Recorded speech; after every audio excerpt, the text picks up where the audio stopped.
Hi, my name is Bruce Berry.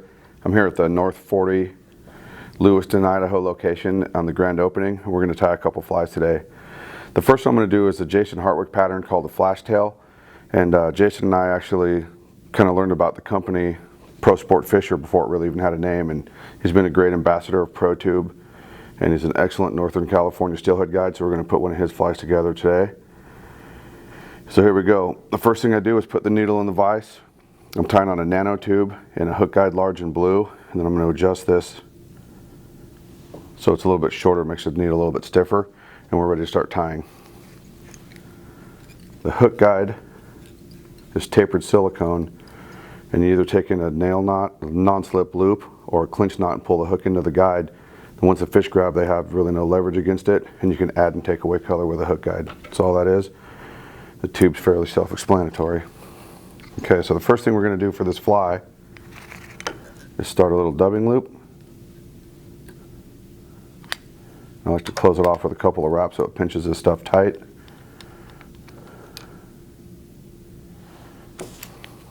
The first material going in is an MFC steelhead dubbing called Fish Dope. It's Kingfisher Blue. And a lot of times you just kind of like to pick through it, which will kind of somewhat orient the fibers.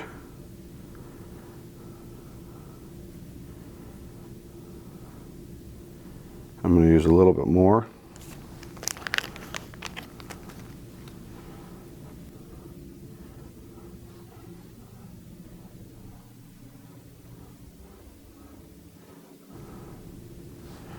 That's ready for the loop.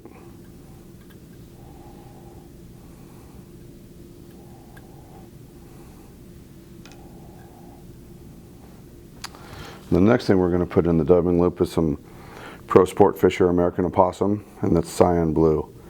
So this we're not tying in strip, we're actually putting in a dubbing loop, so I'm going to take the hair off the actual hide. And what we do is just get what we think we need, clip the hide, and what I'm going to do is fold the leather lengthwise in half, stand the hair up and pinch it, and then it's ready to come off the hide. Nice clean process. We'll add that into the dubbing loop.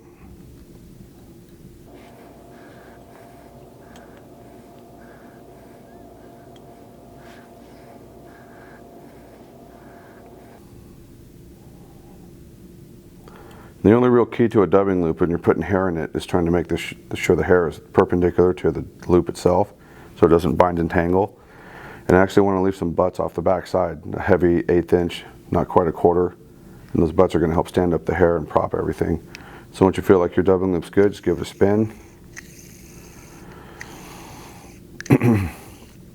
For those of you that don't have a dubbing loop spinner, it seems like the more popular spinners out there today are the OPST version and the hairline version. I'm using the hairline version. The fleet comb's nice to get any trap fibers out.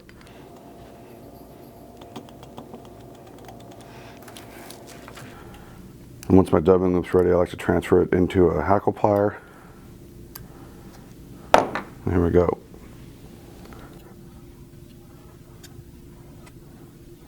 As you're wrapping this spun stuff in a dubbing loop, it'll tend to pack on itself. So before I get to the possum fur, I'm going to pick that back out. And then continue on wrapping. Hopefully I do this pattern justice. It's a cool pattern. It's easy to cast. It's kind of a take on a Marabou tube fly. Maybe we'll call this special Marabou tube fly.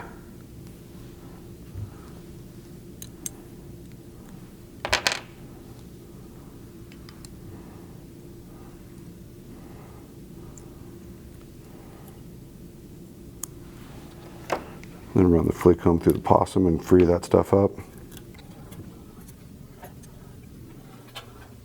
And there's the back end of the fly. And what we're trying to do, I'm going to pull this out just so you can see it. We're trying to build some mass without building bulk and something that's hard to cast. So we'll put that back in there and keep going. I'm just going to go forward a couple times and backwards a couple times so I have some thread over itself. We're going to add some ostrich around it. This is something you could use rhea, you could use ostrich. And I like the MFC Ostrich. It's fairly thin, it's easy to work with, and it's not too long, so you can tie in at the base where the base is strong. So that's where I'm going to use this stuff, and we'll clip a few out. We're going to go tire side, far side, top, and bottom. And we'll use about 6 pieces per clump.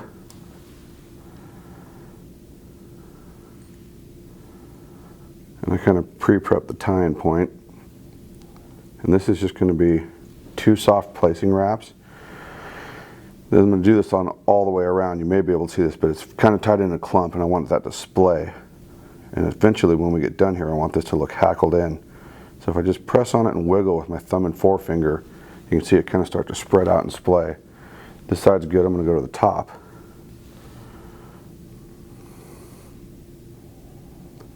Just 2 placing wraps. This one you should probably be able to see a little bit better. Just watch those pieces of ostrich splay out. So now I've got from, 90 degrees probably from the top all the way down. So I'm just going to flip the needle in my vise and do the same thing.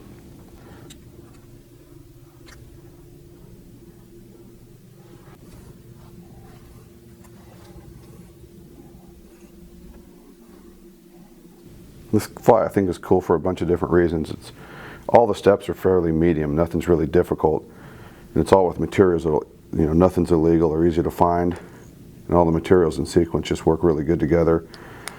And it's just pretty much all currents that hold steelhead, slow or fast. Okay, so then I unwrap all those tie-in points and retie them in, and that's what really makes it look hackled, like you got just one good turn of hackle around it, but ostrich style. And all you have to do is clamp down on it with 3 fingers, unwrap your 8 wraps that are holding it all, and then move forward and back and lock them down with good hard locking wraps, and that's ready. So this is a new flash from MFC. It's kind of an ice blue, and it's excellent. It has a little, it's not stiff, but it's a little bit firmer than say like a Flashabou. It's not quite as limp, so it moves really well in the water. It's like a double wrap filament or something. I don't know, but it bends light really well. And we're going to put a few of these on either side.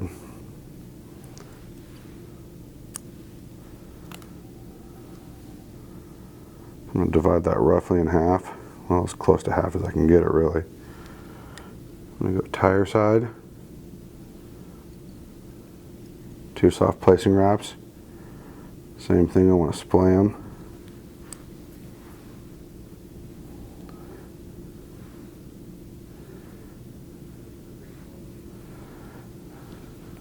That side looks great, so I want to go 1, 2, pull through.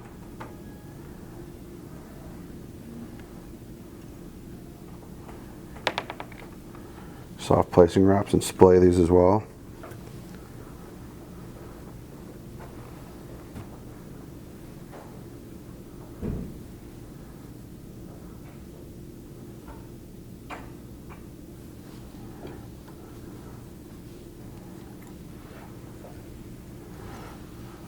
i.e. the flash tail, the back half's done. So now we'll move into the body.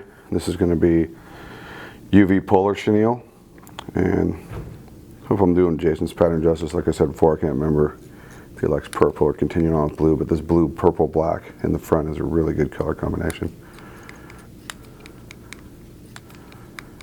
Not a lot of this stuff, just maybe 3/8 of an inch. It'll probably be about 5 turns roughly. Not super tight packed wraps. Maybe just touching or slightly looser than just touching.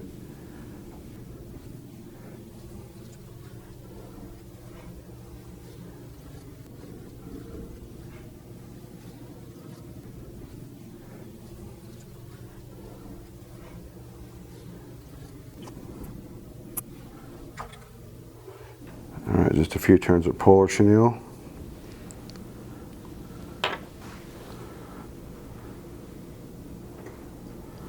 Put a little drop of Zap-A-Gap on there.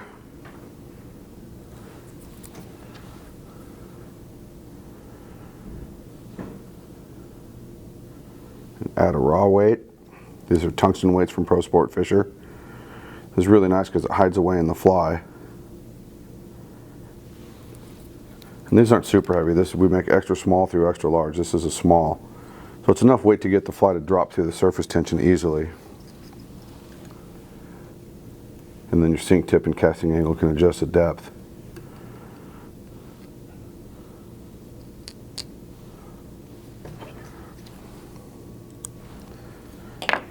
Okay, pick that out a little bit and make sure nothing's trapped. So this is a Pro Sport Fisher soft sonic disc. We cover the weight with that. And instead of a chenille ball and hackle or some kind of a dubbing looped hair, that's going to help be in my prop. I'm going to put a little bit of possum in front of it in a dubbing loop, and then the Marabou will finish the fly. But these are great to keep the fly easy to cast, not holding too much water, and keeps a nice shouldery profile.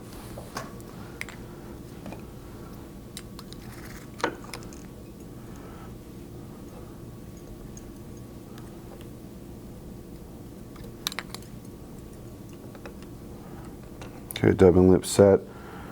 Same thing except possum in black.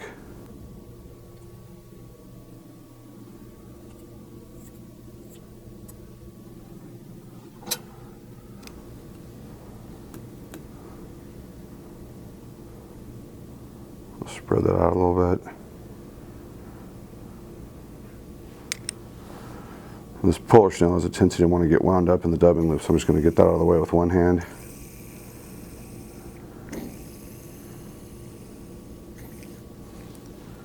Spin it up tight, pick it out.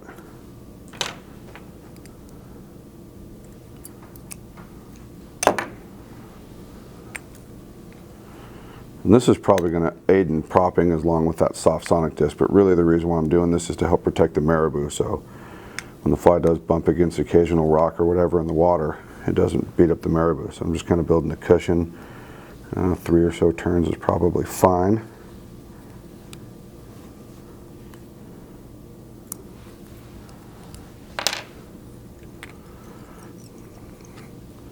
From here, if you want a smaller profile, you just probably omit the possum and the soft sonic disc and just tie the Marabou in right in front of the weight.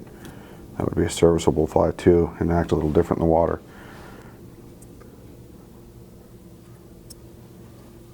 Okay, black Marabou.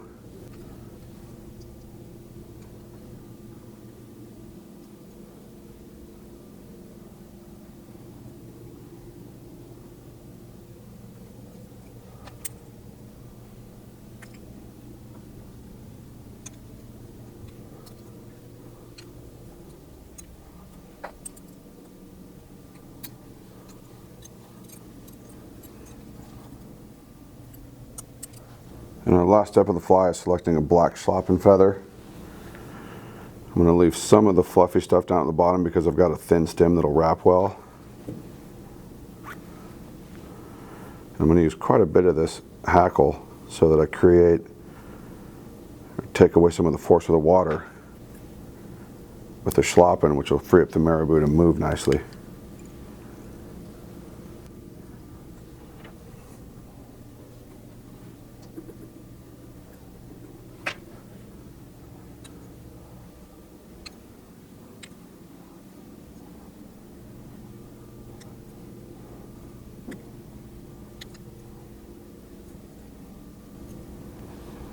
That's more than enough. I'm good right there.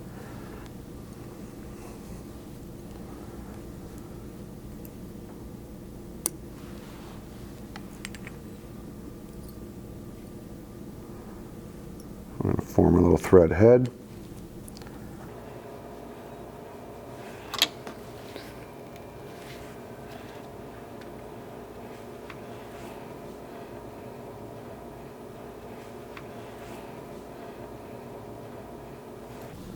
Little Zappa gap.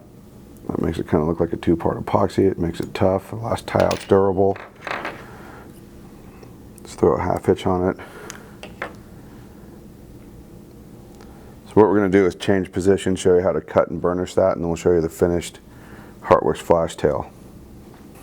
Okay, so I'm going to do this in all my videos. It's probably beat to death, but shortcut, just a millimeter or so. All you need to do is roll the lip, whether you're holding the cone on or not.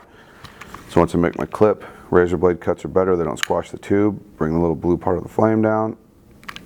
And there we go. I don't know if the camera can pick that up, but the hole doesn't close, and you're ready to go. Grand finale, Heartworks Flash Tail. Thanks for stopping by and looking.